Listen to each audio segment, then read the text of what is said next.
Amen.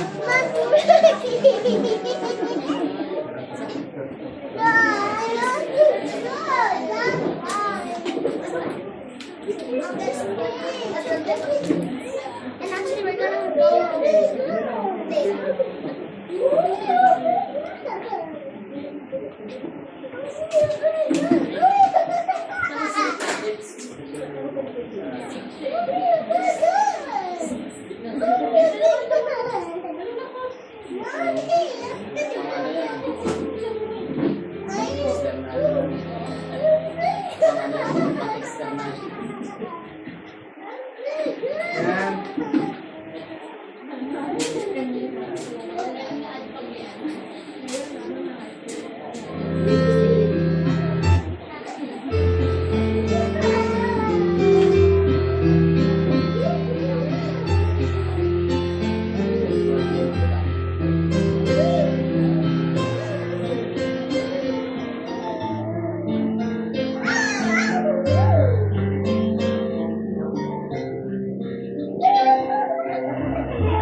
Amen. So, happy Lord's Day po sa bawat isa. Ayan, so purihin ang Panginoon dahil minsan pa tayo po ay mananambahan sa hapon kahit medyo mainit. Sobrang init po talaga. At may naging ako ng towel, not because of weather, but because we have a foreign visitor. Kaya malapit ang dumugod lang po. Kaya po. So, okay. So, let us open our Bible in the book of Proverbs chapter 11. As we'll stand and take the King James Bible, at atin pong basahin ang verse number 1, and let us study about the false balance and the just weight. The false balance and the just weight. Proverbs 11, verse number 1. So kung kayo po inariyan na, marinig ko po yung inyong amen. So thank you po sa mga umawi. So yung mga bata, talagang mensahe na yung kanilang pag-awit sa Panginoon ay talagang pagpupuri. So, and also our choir, thank you po sa makalangit na awitin na kailangan kong malapit tayo palapit sa Panginoon. Nandiyan na po kayo. Proverbs 11, verse number 1, basahin po natin ang sabay-sabay. Ready, begin. A false balance is abomination to the Lord, but a just weight is his delight. Again, the Bible said, a false balance is abomination to the Lord, and a just weight is his delight. Tayo po'y manalangin. Dakila namin Diyos na magpapala sa lahat. Muli Ama, salamat po sa oras na ito. Na muli niyo po kami ginako sa bahay panambahan upang ito, O Diyos, ay aming pong parangalan. Upang ito, O Diyos, ay aming maitaas at kilalanin sa aming pong mga buhay. Salamat po, Diyos, sa pagkakataong ito. Salamat, Panginoon, sa iyong mga tao na narito, Panginoon, bagamat napakainit ng panahon. Alam po namin, O Diyos, na higit na mainit sa lugar ng impyerno. Pero salamat dahil niligtas niyo po kami. Salamat po, Diyos, sa iyong dakilang biyaya sa amin. At ngayon, Panginoon, na-enjoy namin ang buhay. And especially, Lord, sa future, meron po kaming buhay na walang hanggan, na wala na pong init na mararamdaman. Thank you po sa lahat-lahat. And Lord, once again, sa aming pong pag-aaral, samahan niyo po kami. We can do nothing, Lord, without you. So, Lord, fill us, Lord, with the Holy Spirit, that we may understand your word and your will be done in our life. Kaya nga, Panginoon, paalalahanan niyo po kami muli, turuan, gabayan, Panginoon, at pagpalain ng iyong mga salita. Sa aming mapapakinggan, Lord, gawa, buksan niyo pong patuloy ang aming mga puso upang ang iyong mga salita, Panginoon, ay patuloy na dadaloy sa aming Panginoon at mahayag sa aming pong mga buhay. Muli, ang lahat ng hinihiling namin sa pangalan po ng aming Panginoong Jesus. Amen. So tayo po yung makakaupo na. Ayan. So sobrang init. At una, nagpapasalamat po tayo sa Panginoon. Nandiyan po ang missionary simba. And I think meron tayong bisita sa likod. Si Leonel. So first time, anak po ni Joy, kapatid po yan ni Justine. So welcome po sa Chula Vista Bible Baptist Mission. Salamat po. At tayo po ay nagpapasalamat sa Panginoon sa tagumpay na iginawad ng Panginoon in Brother Arwin and Sister Jake's wedding. Salamat po sa mga panalangin po at sa ano. So, kaya medyo talagang kinailangan ko magpahinga dahil mahirap ang sabi nga ng Bible sa ating lesson, a false balance. Mahirap po pagka mali yung ating balanse talaga. Balanse ng pagtulog, di ba? Hirap po kasi talagang ilang araw po kami na kakaunti lang talagang tulog. Sabi nga ni Mrs. Tulog manok doon siya. Sabi ko naman sa kanya, hindi ka lang tulog manok, gising manok ka pa. Kasi pag gising ko, pupunta ka pa.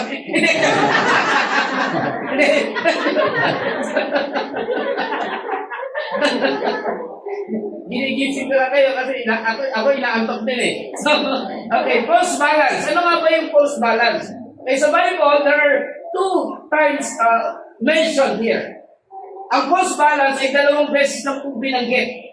Dito po sa ating text of Proverbs 11:1 and also Proverbs 20 verse 23. Anong sabi ng Proverbs 20, verse number 23? Bago natin ibigay yung kahulugan po ng ating pong pag-aaralan. Okay? Proverbs 20, verse 23. Anong sabi po dyan? Pakibasa po. Nandiyan na po kayo. Okay, please read. Ready, begin. Neither faith are an abomination to the Lord, and a false balance is not good. Oh. Again, binanggit po yung false balance, and the false balance is not good. Hindi mabuti. Hindi nakakabuti sa atin. Pagka sa ating buhay, tayo piligtas, and then hindi natin pinahahalagahan ng Panginoon, that's false balance. That's dishonesty and unfaithfulness to God. Minsan nakikita natin, pagdating sa trabaho, we are very eager, diligent, maaga tayo. Di ba? Hello, nandiyan pa po ba kayo? Di ba? Ginagawa natin ang lahat ng ating kakayahan, ginagamit natin lahat ng kakayahan. But how about in the Lord? Using our time, our talents, our treasure for God, minsan kulang. That's false balance. The false balance, again, is not good in this passage. Sa ating teksto, a false balance, hindi lang not good, but abomination. Alam niyo sa Tagalog, ang sakit na salita niyan eh. Ano sa Tagalog ang abomination? Karumalduman. Hello, nandiyan pa po ba kayo? So pagka tinignan natin ang Biblia, yes, masakit, pero alam natin, kailangan natin ito. Amen? Ang false balance. Hindi ko sinabing masama ang maging mahusay tayo sa pagtatrabaho, sa pag-aaral, di ba? Many people striving to be valedictorian, salutatorian, di ba? Ako valedictorian eh. Di ba? Hindi masama. Ang mag-strive tayo, makakuha ng honor, pagka sinabing false balance. Ang sabi ng Bible, yes, maganda yan, pero pagka hindi natin inuuna ang Panginoon, it's not good. It is a false balance. And it is abomination to the Lord. So kaya na kailangan pinapantay natin eh. So, una, tingnan natin, what is the definition of the false balance? And also a just weight. Sabi ng Biblia, again, the false balance is an abomination to the Lord. So what is false balance? A false balance, nung aking sinurse, ito po yung sabi ng definition. Sabi po ng, it is a media bias. A media bias when journalists present opposing viewpoints as equal valid. Maling pagtimbang. Halimbawa, yung di ba sa balita, pag sinabing bias, merong kinikilingan. Hello, nandiyan pa po ba kayo? No? Balitang hindi totoo. Kasi bakit may pinoprotektahan? Di ba, nakakalungkot. Sabi pa naman sa television, di ba? 24 oras. No? Di ba? Walang kinikilingan, walang pinoprotektahan.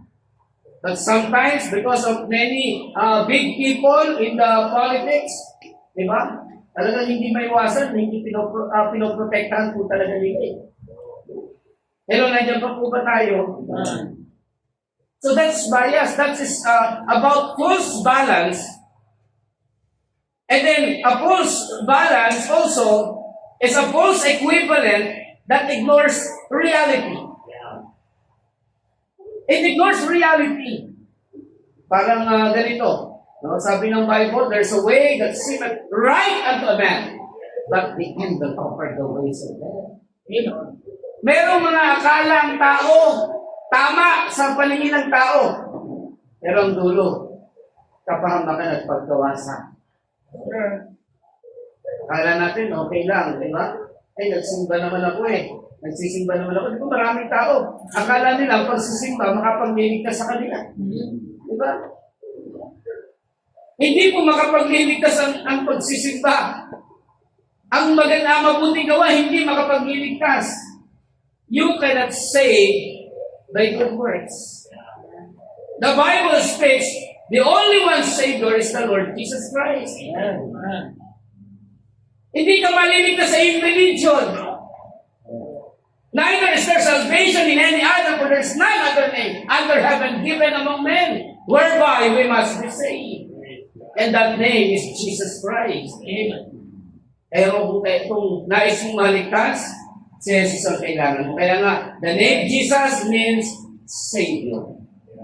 And if you have Jesus, if you believe on Jesus Christ, that He died for you, He rose again, and He was buried and rose again the third day, and sabi ng Bible, He will give you eternal life. Amen. And you shall never perish. Amen? So yun po yung sinasabi ng Biblia eh. Pero ang isip ng tao, parang tama. There is a way that seemeth right with a man. Hindi natin sinasabi, pinagmamalaki na tayo ligtas. Kundi sinishare nga natin eh. Di ba? We cannot judge people. Matthew chapter number 7. Look at this. Sabi natin, the false balance, it is a false equivalent that ignores reality.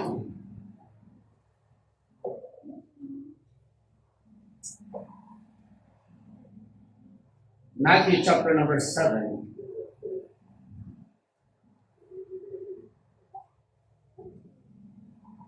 Verses 1 to 5. Gawin natin ito saglit.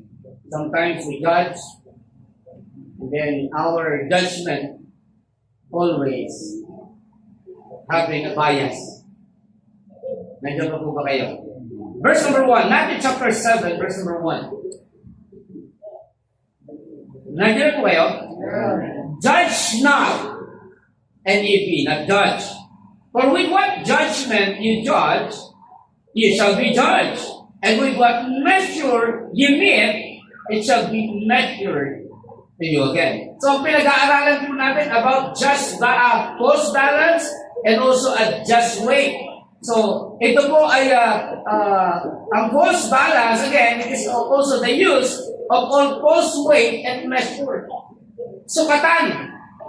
Minsan tayo po'y humuhusga, sinusukat natin ayon sa ating mga nakita, ayon sa ating mga narinig. Okay? Nakuha niyo po. So, yun po yung pag-measure natin. Kaya minsan, jumadage na agad tayo eh. Di ba? Pagka may tato, nakita natin, ay, ex-convict yan. Di ba, madali tayong mag-judge eh. Eh ngayon, di ba, yung tato, very ano na ngayon eh. Sabi nila, arts na daw. Grabe, ano? Arts na daw. Eh, dati talagang mga ex-convict lang talaga yun, yung mga tattoo dati. Patunay po na talagang maraming kamalian ang ginagawa po ng tao. But we will not judge them. According, not only according to our eyes, and even our ears. Judge not, again, sabi ng Bible, that ye be not judge. Ito yung sukatan natin eh. At sabi ng verse 3, tingnan niyo po, and why beholdest thou the mote that is in thy brother's eye? Bakit mo ba tinitingnan lagi yung muta ng ating pong mga kapatid? No? Ilan yung katabi nyo? Diba? Baka may muta yan. Sabi ng Bible, why beholdest thou the mote that is in thy brother's eye, but considerest not the beam that is in thine own eye? Ang tinitingnan mo yung muta ng iba, yung pula ng iba. Pero hindi mo nakikita. Sabi ng Bible, the beam, mas malaki pala yung nakaharang sa mata natin. Hello? And how wilt thou say to thy brother, let me pull out the mote out of thine eye, and behold, the beam is thine own eye? Thou hypocrite, first cast out the beam out of thine own eye, and then shalt thou see clearly to cast out the mote of thy brother's eye. Minsan tinitingnan natin yung hindi katapatan ng iba.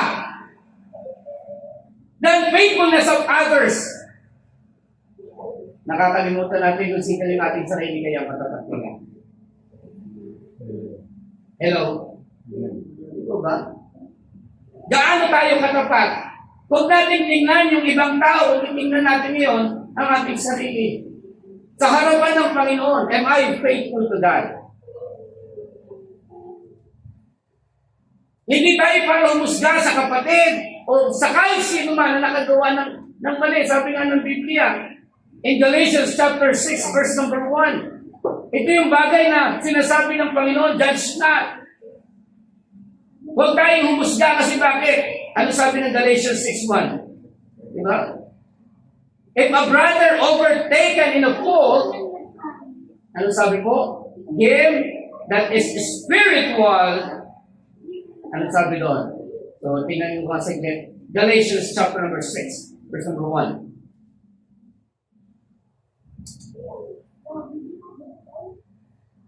Brethren, nandiyan na po kayo. If a man be overtaken in a fault, you or ye, which are spiritual, restore such an one in the spirit of meekness. Restore such an one in the spirit of meekness, considering thyself, lest thou also be tempted. Nakuha niyo po? Pagka nagkamali yung isang kapatid, hindi mo dapat husgahan.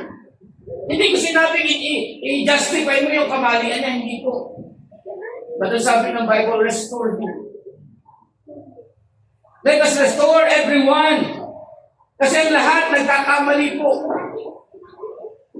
We're all sinners, saved by grace. Let us consider the things that God gave to us. Ang sabi ng Bible, again, restore such an one in the spirit of meekness. Meekness is about power under control. Kontrolado po natin. Nasa atin po ang control. Pag nakakita tayo nagkamali, di ba? Kadalasan, anong ginagawa natin? Tinatawanan natin. Di ba? Naalala ko nung may ginagawa ko na yung bangko na tinutungtungan ko na wala na yung tatlo pa.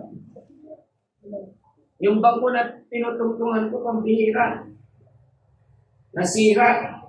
Nahuhulog ako at tayo sumubsob. Buti na lang, nandun si Isigan at si Sander eh. Pusod. Pero yung iba, tatawanan yun eh. Pero after that, tinawanan din ako eh. Kasi sabi ko sa kanila, kaya niyo yun.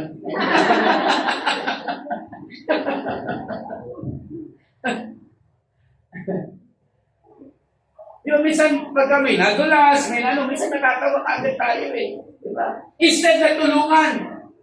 So, tingnan niyo po, yung mga very common example na nangyayari.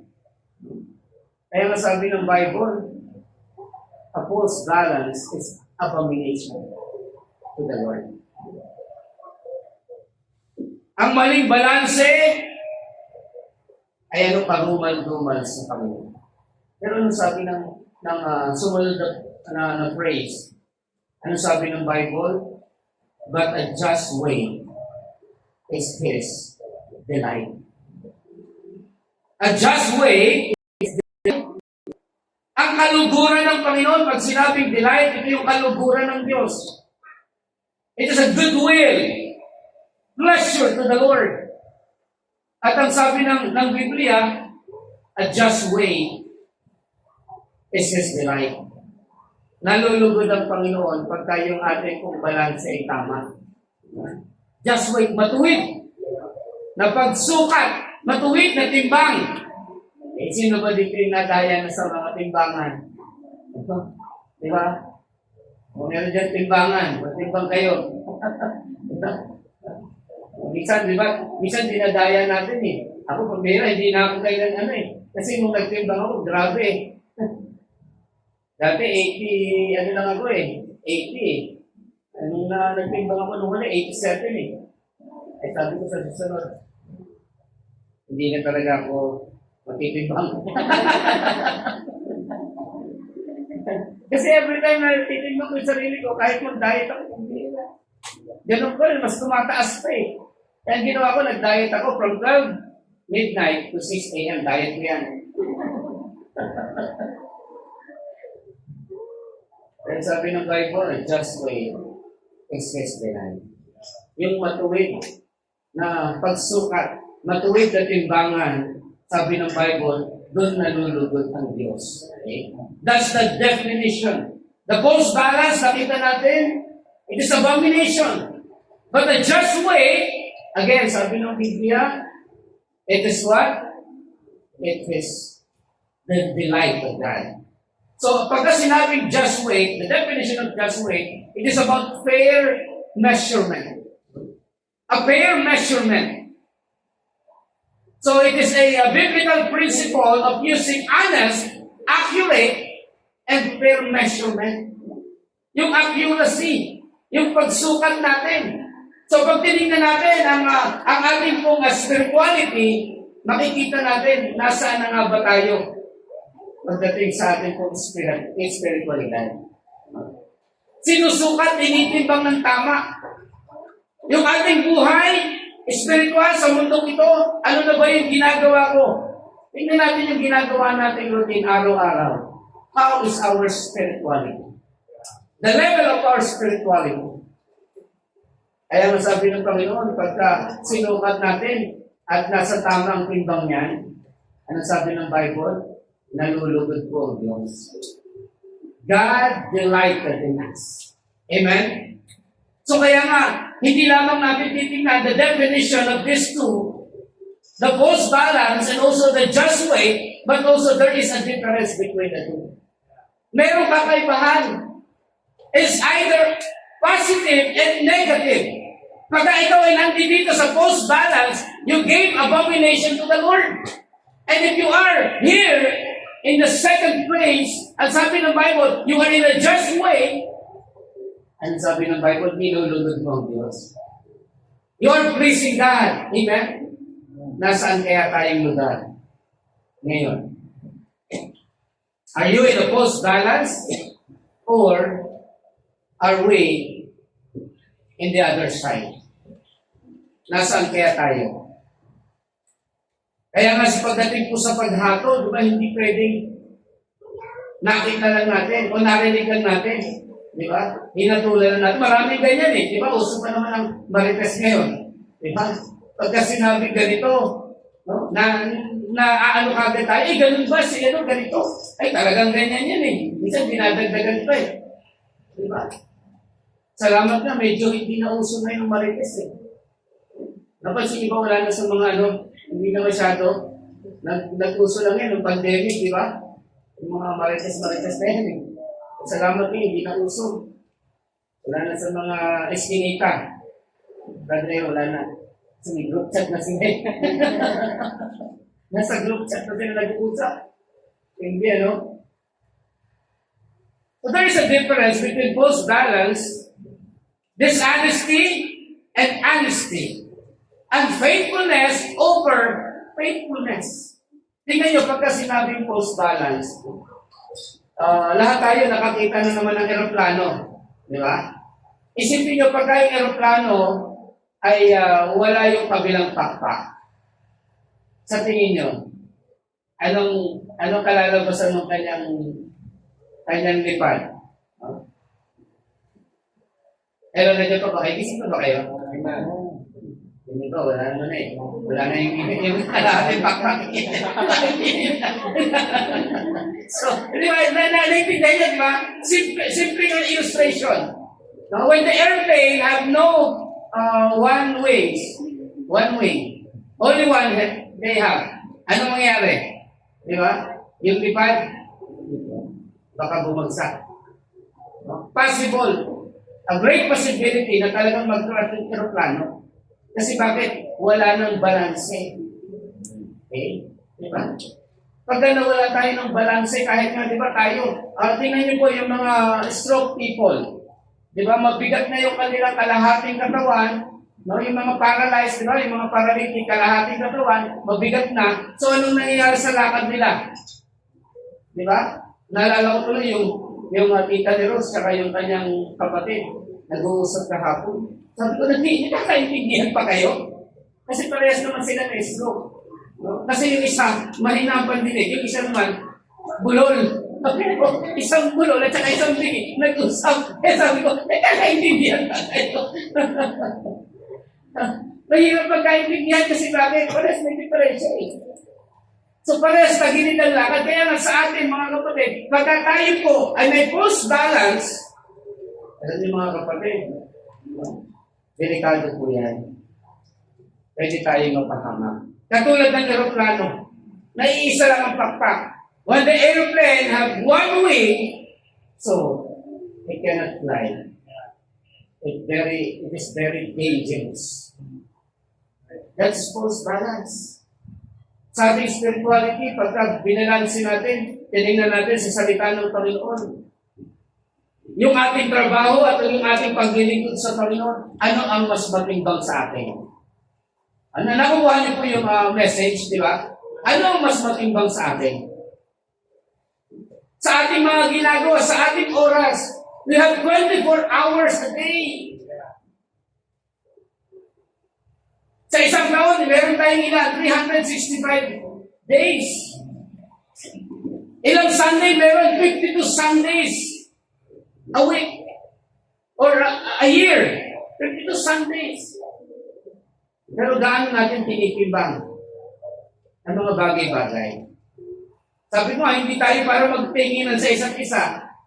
Meron tayong malaking game sa ating mga sarili. Okay, sabi ng Biblia, amen? Kaya nga, let us consider, nasaan kaya ako? Ako ba'y nandito sa false balance? O ako'y nandito sa kabila, sa just way? Nalulugod ko ba ang Diyos sa aking buhay spiritual? O hindi ko siya nalulugod? At sabi ng Biblia, ako'y karuman-duman sa kanyang harapan. Amen? Nakuha niyo po? Ang false balance is an abomination to the Lord. So, nakita natin the definition of the two. And then, there is a difference between the two. So, kaya na yung pagkakaiba, it is positive or negative. Tayo ba'y nandito o nandito sa kabila? So, kayo po makakasagot niyan. Kaya nga, pag tinignan natin, yung meron po kasing danger in the wrong position. If we are in the false balance, there is always a danger. Let me give you an illustration in the Bible. Genesis chapter 37. In Genesis chapter 37, we can see here a false balance na nangyari po. In the history of Israel, ay nagkaroon po ng maling balanse. Genesis chapter 37. Familiar text, familiar character ang makikita natin dito. But let us notice the false balance in this passage. Nandiyan na po kayo. Genesis 37. So, marinig ko yung amen kung kayo namin na. Amen. So, salamat po at nag-isip pa kayo. And Jacob dwelt in the land wherein his father was a stranger, in the land of Canaan. These are the generations of Jacob. Joseph, being 17 years old, was feeding the flock with his brethren, and the lad was with the sons of Bilhah and with the sons of Zilpah, his father's wives. And Joseph brought unto his father their evil report. So nakita niyo po meron mga kapatid si Joseph, na anak ni Jacob. Alam natin, there are 12 tribes in Israel. So si Jacob po ay naging Israel. So ngayon, sabi ng Bible, si Joseph lang naman yung nagsusumbong kung ano yung mga maling ginagawa. No? Alam natin talaga, pag may maling ginagawa, no? At pag sinumbong mo, anong natural tendency? Natutuwa ba yung sinumbong mo? Hindi, di ba magagalit sila? So, kaya lang, ito nangyari. Now, Israel loved Joseph more than all his brethren. Dahil dito, minahal siya ni Jacob ng higit pa sa kanyang mga kapatid. Nakuha niyo yung istorya? Alam natin si Joseph, kilala natin si Jacob. Pero sabi ng Bible again, now Israel loved Joseph more than all his brethren, because he was the son of his old age, and he made him a coat of many colors. So remember, yung may preaching ako na ganito di ba? yung coat of many colors. Isipin nyo mga kapatid, no, na parang hindi balanse. Nakita niyo ba? Parang hindi balanse. Meron siyang 12 anak, pero parang meron siyang tinititigan. Di ba kasi tinitigan sa tinititigan eh. No, 12 yung anak niya, pero si Joseph natatangi. At si Joseph lang ibinigyan niya ng ng isang damit na sabi ng Bible, with many colors. And when his brothers saw that their father, ano sabi ng sumunod na salita? Love him more than, notice the word, kahit guhitan niyo po, more than all, sabi ng Bible, his brethren. What is the tendency? They hated him and could not speak peaceably unto him. Ano ibig sabihin ng Bible? Dahil paborito ni tatay, yung isang anak. Anong nagiging sistema pagka ganyan? No? Ang sabi ng Bible, chaos, war. No? Meron pong away sa loob. Inside the home. Inside the house of Jacob. Meron pong hidwaan. Kasi bakit? Favoritism. Diba? Minsan, hindi natin inaamin, may mga paborito tayo. Hello, nandiyan pa po ba kayo? We're guilty. Salamat pagka meron kang isang anak eh. No, wala ka na talagang pwedeng maging paborito. Hindi isa lang lang siya eh. Pero pagka 2, 3, marami, mahirap po eh. At ito si Jacob, 11 pa. O 12 ang anak niya, pero meron siyang isang tinititigan.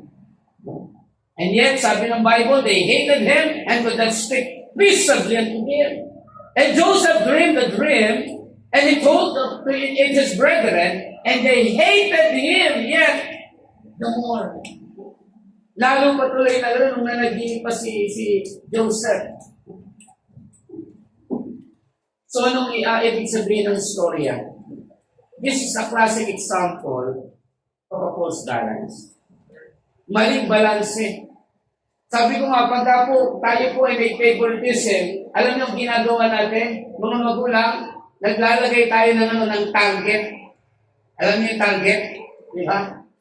You put target in the lives of our favorites. Nagiging target siya ng mga kapatid niya. Ito po classic example ito. 12 sila, yung isa, paborito, binigyan ng damit na maganda, pero yung iba wala. Ano nangyari? Target ngayon siya ng mga kapatid niya. They hated yet more and more.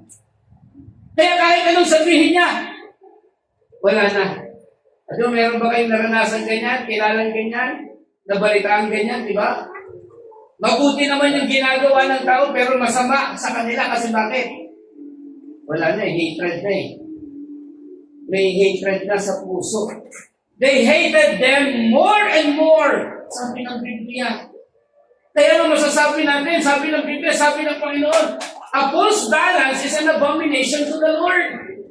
Kaya yung buhay po nitong si Joseph, bagamat napakaganda nung pinahinatnan sa huli. Alam niyo kung bakit? Bakit maganda yung pinahinatnan ni Joseph sa huli? Kasi tinimbang niya ang lahat ng matuwid sa harapan ng Diyos at sa harapan ng kanyang mga kapatid. So, ang ganda po ng illustration na ito. The life of Joseph, the life of Jacob, may kukumpara natin na meron pong false balance, pero yung nangyari kay Joseph, ipinakita po yung just weight. Yung pagsukat niya. Pagsukat din ng Panginoon sa kanyang spirituality when it comes na yung buhay niya talagang napakahirap. Ang hirap dalhin. Sino ba naman yung hindi mahihirapan? For many unreasonable brothers ang nakapaligid sa iyo. Grabe, no? Those unreasonable brothers, kaya makikita natin dito, yung post-balance, ando doon po yung kanyang mga kapatid, the 11 brothers of Joseph was hated him. yet the more. Kaya kahit anong tamang sabihin niya, mali na. Kasi bakit? May hatred na eh. Di ba? Minsan, di ba, may mga kaibigan tayo pagka meron sa manang loob yan, kahit anong salita mo, hindi ka pinakikinggan. Naranasan niyo na ba yan, di ba? O kahit sa mag-partner, di ba, minsan nagsasabi ka pero hindi ka pinakikinggan kasi may hatred na eh. That's false balance. Isip po ba tayo? Amen. The false balance is an abomination to the Lord. So makikita natin si Joseph, merong mga unreasonable brothers. Every time nagagawa siya ng tama, palaging mali yan sa mga kapatid niya. Kaya sabi ko, yung favorite mission is you make targets. Nilalagyan mo ng target yung anak mo na paborito, o yung bagay yan na paborito mo. And then yan palagi ang nasa mata ng mga kapatid niya. Ito yung nangyari po kay Joseph. Nung nanaginip siya, ayos naman yung panaginip niya. He can interpret also the dreams. Pero nung sabi naman nung Bible, naku, mas lalo pang nagaling yung kanyang mga kapatid. Okay? An evil man always hates good. Ang masamang tao, masamang kaisipan, palagi galit yan sa tama. Kaya nga, di ba, minsan, no wonder marami na-open sa preaching eh. Di ba? Bakit ka ma-open sa preaching? Salita ng Diyos yung pinapangaral. Hello? It's not about the preacher. It is about the Word of God. A false balance is an abomination to the Lord. Kaya pag may maling puso, hindi po para magalit tayo pag sinabi yung katotohanan sa pulpito, hindi po tayo para magalit. Kundi itatama natin ang ating puso sa Panginoon because we have a false balance. Nandiyan pa po ba tayo? An evil man always hates good. Walang tamang preaching sa maling puso. At walang maling preaching sa tamang puso. If we have the right heart, the preaching is always good. Amen? So yun po yung sinasabi po ng Bible. Kaya nga, makikita natin dito, the unreasonable brothers of Joseph. They hated him more and more. Kahit anong gawin niyang tama. Ano nangyari? Hinatidan nga siya ng pagkain eh. Anong ginawa nila? Gusto nilang patayin si Joseph. Oh, grabe, no? That's unreasonable, brother. Alam niyo, pagka tayo po, bilang mananampalataya, yes, talaga sabi naman ng Bible, huwag kang papatay eh. Pero alam niyo ba, pagka-hate natin ang kapatid natin, ano niyo sabi ng Book of 1 John? We are murderer. Nang nakuha niyo po, we are murderer. Tayo mamamatay tao pagka po hate natin ang isa't isa. Kaya nga sabi ng Bible, let us love one another. Magkakapatid tayo sa Panginoon, let us love one another. Eh tayo tayong unbeliever, di ba dapat mahalin natin sila eh. At ang pinakamatindi pang utos ng Panginoon, love your enemies. Diba? Love your enemies. Pray for them that despitefully use you. Ipanalangin mo sila. Pero pag galit ka, ang hirap nilang ipanalangin. At minsan nananalangin na tayo, maling panalangin pa, Lord, kulit mo na sila. Lord, take it away. Diba? Pinapanalangin pero kuhanin na ni Lord. Kasi may mga maling panalangin tayo eh. Mahirap talaga po yan. May mag-asawa, nagpa-counsel sa pastor, hindi ko na kayang samahan yung aking asawa. Lagi na lang kami nag-aaway. We're always a quarrel. Pastor, pwede bang kausapin mo siya? E bakit hindi na ba kayo pwedeng magsama pa? Hindi na, pastor, hindi ko na siya mahal. E sabi ng Bible, love one another. Nagsumpaan kayo sa altar. Hindi mo na siya kayang mahalin. Bilang asawa, hindi na po. Mag-iiwalay na kami. Okay. Mahalin mo siya bilang kaaway. Grabe, pero ang hirap po nun. That's hard things. Love your enemies. Pray for them that despitefully use you in person. Pero pagka po nasa maling espiritu na tayo, when we have false balance, babagsak po tayo dyan. And it is abomination to the Lord. Amen, nandiyan pa po ba kayo? So, yun po yung isang bagay na nakita natin, the unreasonable brothers here, the danger. And also, hindi lamang po yun, napunta po si Joseph saan? No? Ibinenta po siya sa mga Midianite hanggang sa napunta po siya saan? Kay Potiphar. Doon naman sa isang yugto ng kanyang buhay, in the place of Potiphar, abay, grabe, pag binasa niyo po yung Bible, the story of Joseph, mamamangha kayo eh. Dinala po siya, sabi ng Bible, di ba, anong ginawa ng mga kapatid niya? Inuhulog siya saan? No? Sa pit, di ba? Sa tubig na walang balon, di ba? Ay, baliktad sana. Sa walang tubig. Inuhulog siya doon. So, nung nahulog siya, buti, walang tubig. At then, inahon siya doon kasi para ibenta na lang siya sa mga Midianite at sa napunta po siya sa kay Potiphar. Ano ba ginawa ni Joseph sa mga kapatid niya? Wala naman, di ba?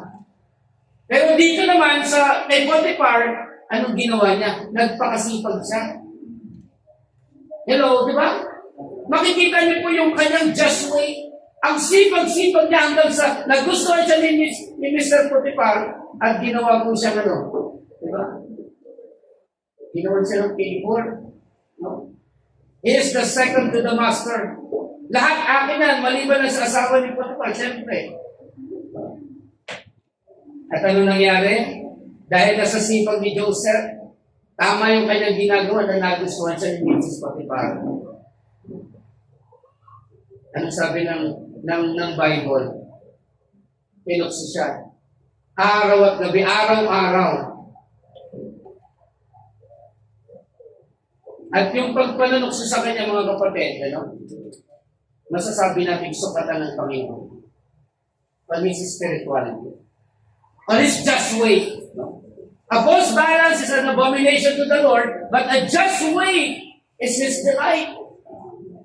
Makikita natin yung pagsukat ng Panginoon, yung sipag niya, kahit inalipos na siya ng kapatid niya, ibinenta siya ng mga kapatid niya, and then he is on the place of Potiphar, nagpakasipag siya doon, sinukat ng Panginoon yung kanyang spiritualidad. Baka mamaya may false balance na. Pero ipinakita niya yung kanyang matuwid na measurement. Amen. Nagpakatatag siya. Kahit araw-araw, day after day and night, he was tempted by Mrs. Potiphar. Pero hindi siya bumigay. He never gave up to the temptation. Until one day, mag-isa lang si Joseph at nandoon si Potiphar, ay binukso niya ng matindi. Kaya nga nung sabi ng Bible, every day, ang sabi ni Mrs. Potiphar, go lie with me. Kaya masasabi natin, kung si Daniel, mahilig sa gulay, si Joseph, ayaw ng gulay, Brad. Kasi, go lie with me. Go lie with me. Takbo siya. Hindi, tatawa ko lang kayo kasi baka tulog na kayo. Go lie with me.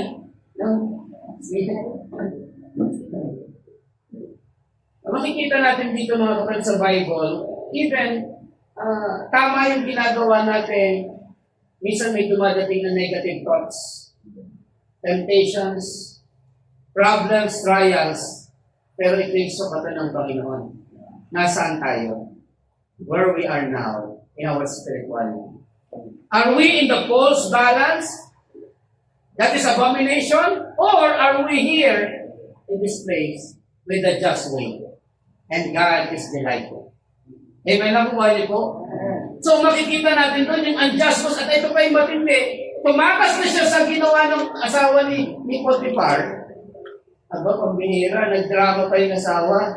Di ba? Naku. nung dumating si Mr. Potiphar, anong drama niya? Naku, yung alayang ano mo, yung alipin mo si Joseph. Naku, pinagsamantalahan ako. Di ba? Ito pa nga yung damit, oh. Sabi ng Bible, may naiwan na nakatak ni Mr. Potiphar eh. Ang pamas pa yung drama eh, di ba? No? Pinagsamantalahan ako. Ano nangyari nung ginawa ni Mr. Potiphar? Pinadala sa kulungan. Isipin niyo po, mahirap po sa kulungan. Tama po ba? Pag pinag-aralan niyo nga po yung kulungan, in the time of Apostle Paul, hindi pa po sa time ni Joseph, sa time na ni Apostle Pablo, ang sabi nga po ng, ayon po sa mga nag-aral, nagsaliksik nito, yung mga nakukulong that time, nagpapakamatay na lang kaysa intayin na makalaya. Nagpapakamatay na lang yung mga prisoners. Sa tindi ng hirap, hindi kagaya ngayon, di ba? Oh. Eh ngayon, ang tindi, ang hirap nakulong ng mga mayayaman eh. Yung ibang nakulong, pagbihira. Oh. Ang gagawin lang yan, magsasakit-sakitan, hospital arrest na lang, hanggang sa magiging house arrest na. O di ba yan ang ginagawa, niloloko tayo ng mga ano eh. So makikita natin yung false balance, even in justice. Pero salamat, meron Joseph ng Bible. Pinakita kahit na nga meron siyang unreasonable brothers, meron pa siyang unjust boss. Sometimes we have unjust boss. Hindi matuwid na amo. Ito hindi matuwid na amo eh. Ang ginawa sa kanya, instead na imbestigahan niya. Pero we know, politically, di ba? Siyempre, pagka lumabas na masama yung kanyang asawa, abay may kaparusahan yun. If you remember the principle or the definition of a false balance, a media bias, when journalists present opposing viewpoints as equal valid, yung ebidensya aalisin, tatakpan, tatago. So ganun po yung nangyari po kay Joseph. The unjust boss declared, put him in prison. And Joseph was in prison. Amen? Pero doon po sinukat, doon po yung measurement ng Panginoon sa kanyang buhay. Spirituality. Na baka mamaya, ito ka na, nandito ka na sa false balance. You are also belong to the wicked or you are belong to the just. A just way. Amen? At nung nandun na po siya sa tulungan. Ito pa, pero sabi ng Bible, ang maganda mga kapatid, napakabuti po ng Diyos. Kasi sabi ng Bible, Joseph had favor to God. He interpret dreams. Nakakapag-interpret siya ng panaginip. Kaya nga, di ba, meron tinatawag na Joseph the Dreamer. So siya po yung unang-unang talaga noon. No, hindi po yung Joseph the Dreamer na kilala natin ngayon. Joseph in the Bible interpret dreams, not because of his intelligence. Hindi dahil matalino siya. Because God gave him a favor. Amen? Kasi yung mga panaginip noon, may ibig sabihin pa kasi hindi pa po buo ang Bible. But now, sabi ng Biblia, the Bible is complete. Hindi na natin kailangan maniwala pa sa panaginip natin. Andiyan pa po ba kayo? So kaya huwag tayong matutulog kasi mananaginip tayo. Wala na si Joseph, hindi na makakapag-interpret. So makikita natin dito mga kapatid, meron dalawa po siya kasama sa prison. Sino po sila? Dalawa po. The butler and the baker. The butler and the baker. So may dalawa siyang kasama doon at nanaginip po sila. And Joseph interpret dreams. At alam niyo mga kapatid, his interpretation is precise. Tiyak na tiyak, totoo, yun talagang nangyari. At ang sabi ni Joseph doon sa butler, kasi yung baker, sabi niya 3 araw, bibitayin ka mamamatay ka. Pero ikaw, butler, babalik ka sa palasyo. Pero pag bumalik ka sa palasyo, alalahanin mo naman ako. Alam niyo, nangako mo yung butler. Sige, aalalahanin kita. Pero, alam natin, yung pangako, laging napapako pagtakot. Kaya masabi ng Bible, it is better to trust in the Lord than to put confidence in man. Nalala ko tuloy sa inyo, ang galing mag-drawing. No? Yan ang hilig ng tao, drawing. No? Eh pag nangako, puro drawing. Diba? Pero hindi yan sasak. Alam ko, magiging future engineer. Galing ng architect, meron pala dito engineer. Kaya lang. Salamat sa Panginoon. Pero yung tao ngayon, marami engineer. Engineer sa pangako, architect sa pangako. Kasi bakit? Pag nangako, puro drawing lang. Hindi natutupad. No? Katulad ng butler here. The butler promised, yes. You will remember it. Pero ano nangyari? Nandun na siya sa palasyo, hindi niya naalala. Until such time, that pero, ano nangyari? Nagkaroon ng panaginip. At naalala ngayon ng butler, kasi walang makapag-interpret ng kanyang dreams. But praise God, Joseph interpret dreams. So ano nangyari? Nangyari po na yung panaginip, and then si Joseph nakaka-bless. Kasi bakit? Naging governor po ng Egypt. Pero before that, before he became the governor of Egypt, before the blessing, before he go to the palace, from the pit to the prison and now to the palace. Pero bago po yun, alam niyo kung bakit napunta siya sa palasyo? Not because he interpret dreams. It is because God was delighted in him. God delights.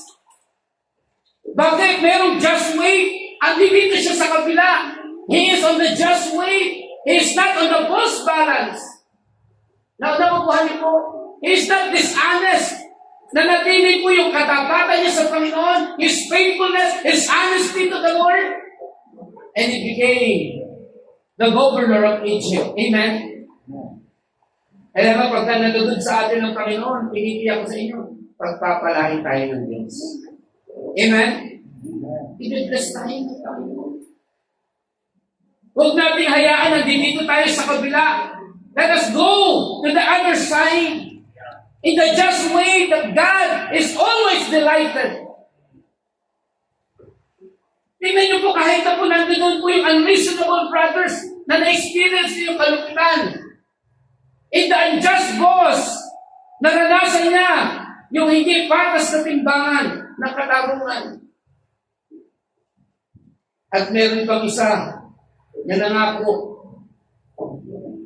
Pero napako naman, the unfaithful butler na meron sa na nakasama niya. The unfaithful butler. Yung mga negatibong tao na yan na minsan dumadang sa atin, ay para sukatin rin po kung nasaan na tayo. Nakuha niyo po? No. A false balance is an abomination to the Lord. But a just way is His delight. Kahit na po nandiyan po yung unreasonable brothers, kahit nandiyan po yung unjust boss, kahit nandiyan po yung unfaithful butler, still, Joseph has a just way. Amen. Kaya nga sa atin po mga kapatid, saan kaya tayo ngayon? Nandito ba tayo sa false balance? Or are we in the just way? Sabi ng Bible again, the second phrase, and the just way is His delight. Ano yung just way? Sabi natin, it is a fair measurement, a biblical principle using honest, accurate, and fair measure. A fair measure. At alam niyo mga kapatid, pagka sinabi kong just way, it highlights, alam niyo ang ina-highlight ko ng just way? The beauty of God's Word. Napakaganda po ng salita ng Diyos. A just way highlights the beauty of God's word. Isipin niyo po si Joseph, nangyari po yung kasamaan sa kanyang buhay.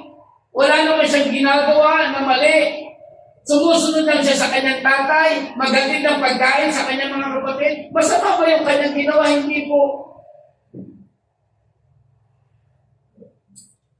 But the just wait, again, sabi natin, affirmation of God, to see the beauty of God's word. Ito yung kagandahan ng salita po ng ating Panginoon. Na pagka meron tayong ginawang tama, sabi ng Biblia, God is not unrighteous to forget your work and labor of love. Amen? Pero siyempre, pag may ginawa kang mali, hindi pa pwedeng walang consequences. If you do something wrong, you face consequences. The wages of sin is death. Amen? But the gift of God is eternal life. If we do wrong, there is consequences. If we do right, then, ano sabi ng Bible, blessing. If you obey, blessing, and if you disobey, it is curse. This is a just way in the Bible. Kaya nga sa pagsunod po, when Joseph obeyed and stayed in the just way, then blessing comes and became the governor of Egypt. Amen? That's the beauty of God's word. Ang timbangan ng Panginoon ay palaging just, matuwid. Napakatuwid ng timbangan ng Panginoon. Kaya nga sabi ng Bible, a faithful man shall abound with blessings. Ang matatapat na tao ay sasagana sa pagpapala. Lahat tayo gusto ng pagpapala, tama? Sino ba ayaw? No. Lahat tayo gusto natin. But God requires faithfulness. Hindi the blessing comes. That is the righteous God. That is the beauty of the Word of God. Salamat, merong salita ng Diyos. Gusto natin pagpalain. Sundin natin ang Panginoon, ang Biblia, and then, the blessing comes. Amen. The just way highlights the beauty of God's Word. God never fails. Yun nga, inawit ng di ba? Nung mga bata, mabayan ang inawit ng mga bata, di ba? God never fails. Hindi nagkakamali ang ating Panginoon. Ito yung ganda ng salita ng Diyos. Salamat may salita ng Panginoon dahil dito natin siya nakilala. Amen? In the right faith, maraming tao, meron pala ng palataya pero hindi lahat nasa tama. So then faith is coming by hearing and hearing by the Word of God. Thank you, Lord, for the Word of God. And this is the beauty of God's Word. The just way highlights the beauty of God's Word. The just way also not only highlights the beauty of God's Word, it highlights also the best of God's Word. Yung pinakamainam na gawa ng Panginoon, isipin nyo, sa buhay po ni Joseph, ang hirap ng kanyang pinagdaanan. Bago niya narating to be a governor of Egypt, gusto natin yes, maging governor. Pero dapat dadaan muna tayo sa pit ng balon ng buhay, sa prison. Hindi ba kasi gusto? Palas kagad Wala pong shortcut. Pero ang kagandahan mga kapatid, just wait highlights the beauty of God's Word. And also, just wait highlights the best of God's Word. Yung paggawa ng Diyos. Amen? Yung Philippine Church, bago sila ipinakita yung commendation ng Panginoon, in the Bible, sino ba yung mga Philippine Church? Dumaan sa rulok ng kahirapan. Nandiyan pa po ba kayo? They were in the deep poverty. Pero this is the example of Paul to the Corinthian church. At ano sabi ni Pablo, kayo mga taga-Philippians, wherefore as you have always obeyed, not as in my presence only, but much more in my absence. So work out your salvation with fear and trembling. The best of God's word, kahit wala yung boss nila, nandiyan nagtatrabaho, naglilingkod sa Panginoon. Bakit po? Sa verse 13 ng Philippians chapter 2. For it is God. It is God which worketh in you, both to will and to do of His good pleasure. Remember the delight and just wait is His delight. Why the Lord delightful, have pleasure in Philippian church? Wala ang leader, in the absence of leader, in the presence of leader, they work and work and work because of God, which worketh in you. God's still working in us. Amen. God's still working in us. So the just wait highlights the best of God's word. Amen. It is God's word. Kaya nga pagka nandun ka sa false balance, lumipat ka sa kabila, nandito ang pagkilos at paggawa ng Diyos. Amen? You want blessing, then the just way. Ang kailangan mong lugar is the best place also for you. And then last but not the least, the just way again highlights the beauty of God's word, the best of God's word, the God's word, and also, pangatlo, the business of God's witnesses. The business of God's witnesses. Joseph is also God's witnesses. Nagpatotoo sa kapangyarihan, biyaya, pag-ibig ng ating Panginoon. Amen ako ba niyo po? Even Joseph, he is the witnesses of God. Kaya masabi ng Bible, sila po yung mga heroes of faith na naisulat po sa Book of Hebrews. Proving God na talagang dapat makilala. Kaya nga, may trabaho din po tayo sa panahon natin ngayon. We are God's witnesses. Amen? We witness how the Lord died on the cross of Calvary. He was buried and rose again. And we are now saved by grace. Amen? Pagtotohanan po natin, this is our business. Ito yung trabaho natin bilang mga anak ng Diyos. That's why, di ba? I declare now that we have a soul winning every Saturday. Every Saturday na po ating soul winning. Mag-aakay na po tayo ng kaluluwa. Ito yung business na dapat natin ginagawa. Ang bilis po ng panahon. Kahapon, February lang, ngayon, March na. Diba? Ang bilis ng panahon, parang kahapon lang yung anak ko. Ang liit-liit pa. Diba? Anong isang araw? Parang nung isang araw kasi kahapon, pinasal na eh. Diba? Parang nung isang araw lang, ang liit-liit pa niya. Kahapon, pinasal na. No? Ngayon, nasa stage sila ng diba? O baka bukas may anak na. Di ba? Ganun. Di ba? Yan ang panahon, napakabilis. Parang kailan lang pinangakuhan ko si Sister Rose. No? Yung pangako ko na, no? Kasi sabi ng asawa ni Pastor, Pastor De Vega, sabi ni Sister Maurice, ang ganda naman ng bride, ang ganda ng anak ni Pastor. Sabi ko, kasi yan ganito yung katuparan ng pangako ko kay Sister Rose. Na hindi kita magbibigyan ng magandang buhay. Magandang lahi lang.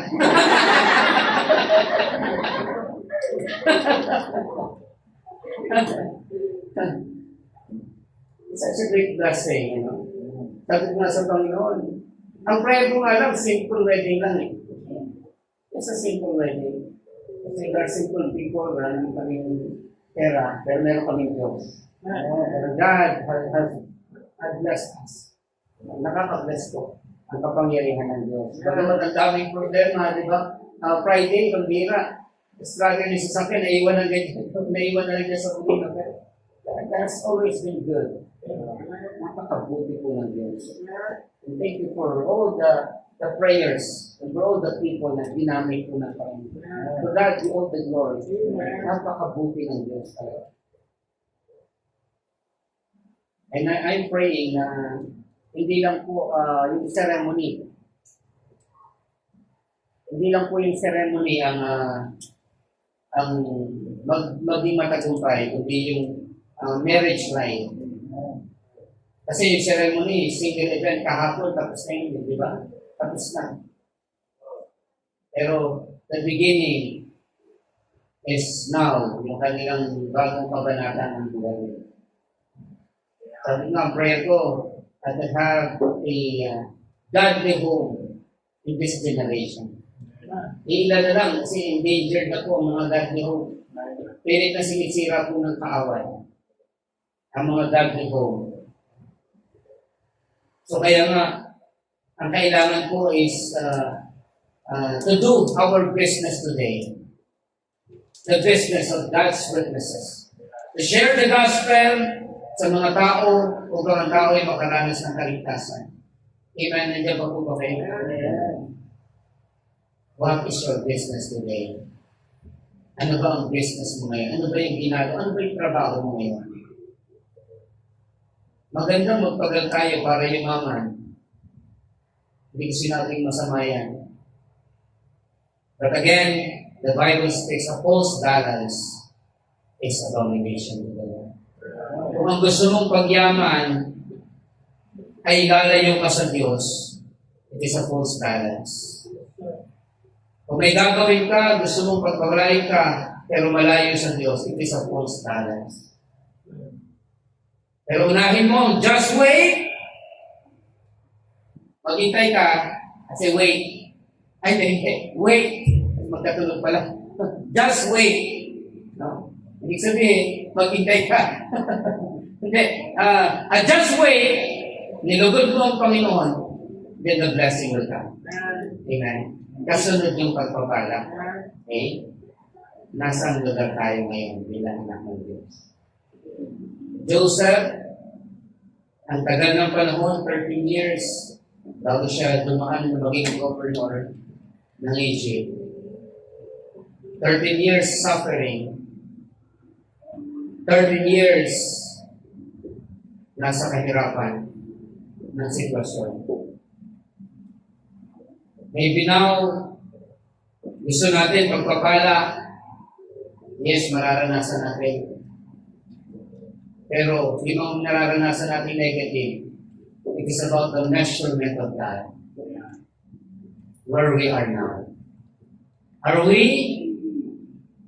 doing the business of God's witnesses? Ginagawa po ba natin yung trabaho na ibinigay sa atin ng Panginoon? Or, nandito na tayo sa false balance? Pastor, sasama ko sa so many pag may time. Ay kung sabihin ng Panginoon, may blessing pag may time siya na bibigay niya. Kumusta tayo bilang anak ng Diyos? How we are today in our spirituality? Are we in a false balance? Or are we in the just way that gives glory and pleasure and delight to the Lord? Let us all stand. Let us bow our head and close our eyes. Father in heaven, Lord, we praise and mercy. Once again, thank you very much, Lord, for this wonderful day, O Lord, that we worship you in spirit and in truth. Truly, Lord, ang iyong salita ay tapat at totoo. The beauty of God's Word ay nakita po namin ngayon. That you always give blessing to those who are faithful, to those who are in just wait. The measurement, O Lord, ay tapat because there is a beauty in your Word. Salamat po. Salamat po, Panginoon. Salamat po, O Diyos, dahil Pinaalala niyo sa amin, Panginoon, that there is the best in God's Word. The best ang iyong mga gawa, Panginoon. Sa aming buhay, marami kaming nararanasang hirap, problema. Pero salamat po because this is the measurement where we are in our spirituality. Salamat po, Diyos. Thank you, Lord, because you reminded us to have business, to do the business of God, because we are the true witnesses. Panginoon, salamat po sa inyong salita. Thank you, Lord, especially in the presence of the Holy Spirit in our midst. I pray, Lord, na sa aming pong invitation, patuloy po tayong mangusap. Kung meron na sa aming kalagitnaan na hindi paligtas, Lord, I pray for that souls na makaranas po ng biyayang kaligtasan, Lord. I pray this, Lord, in Jesus' name, habang tayo pinatayo po, nakapikit, habang pinakikinggan po natin ang tinig paanyaya. Kumusta ka kaibigan ngayon? Maybe you are visitors, or maybe ilang beses ka na nagsimba. Pero para sa iyong invitasyon, kaibigan, alam mo na ba kung saan tutungo ang iyong kaluluwa pagtapos ng kamatayan? Ang kamatayan mo'y tiyak, sabi ng Biblia, ito'y nakatakda sa tao, ang minsang mamatay. At pagkatapos ng kamatayan, ay meron pong paghatol. Hahatulan tayo ng Diyos. Pero kaibigan, alam mo ba kung saan tutungo ang iyong kaluluwa? Kung ikaw ay mamamatay ngayon. Eh, Pastor, hindi ko pa alam. Kung hindi mo alam, sabi ng Biblia, 2 lugar ang patutunguhan ng kaluluwa ng tao. 2 lugar, sabi ng Biblia, ang lugar po ay langit at impyerno. Pero ang tanong ko, kaibigan, natitiyak mo ba kung ikaw ay pupunta sa langit o pupunta ka sa impyerno? Eh, Pastor, hindi ko pa tiyak. Kahit may relihiyon ka, kaibigan, hindi mo matitiyak yan. Kahit meron kang sabihin mong gumagawa ka ng mabuti, hindi mo matitiyak yan. Kaya nasabi nga ng mensahe, there is a beauty of God's Word. Matitiyak mo yan kasi may sinabi ang Diyos. At narito sa kanyang salita. Yan ang kagandahan ng salita ng Diyos. Ipapaalam niya sa atin.